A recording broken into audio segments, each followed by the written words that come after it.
I got some snowblowers to fix. SnoTek by Ariens, 208cc engine. This one is a Murray McFlurry. The auger is not working on this one, and this one is unknown. Nobody has any idea what's going on with it, so let's dig in. The gas cap is cracked. Tell me if you see spark here. See, now what is about to happen is this is made really short, and I don't want it to be short. I want it to be normal size, 1, and 2, the string in there is about to break. So breaking a string on a pull start is simply the worst. Whenever you pull, these little claws come out and they catch. See, it's all frayed right there. It's gotta go! No bueno, bro.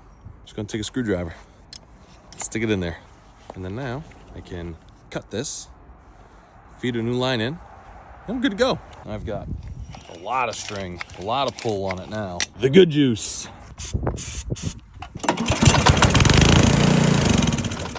Perfect. That tells us we have a fuel delivery problem. This carburetor needs to come off.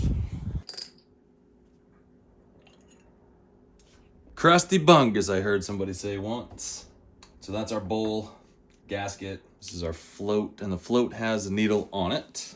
Stick a thin screwdriver, flathead, down our main jet, and unscrew this. Lots of little holes in this guy. So that's actually in pretty good shape. But we need to move our idle screw out, and this is our idle jet. So we pop this little guy out. Drop that in there, and then this whole kit and caboodle is going to end up in our ultrasonic cleaner. I'm gonna wait for this to warm up, and then I'm gonna put this in for 10 minutes. Put it all back on.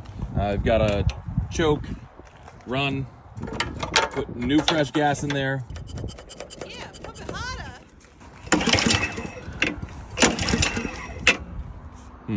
Yeah, let's try this again.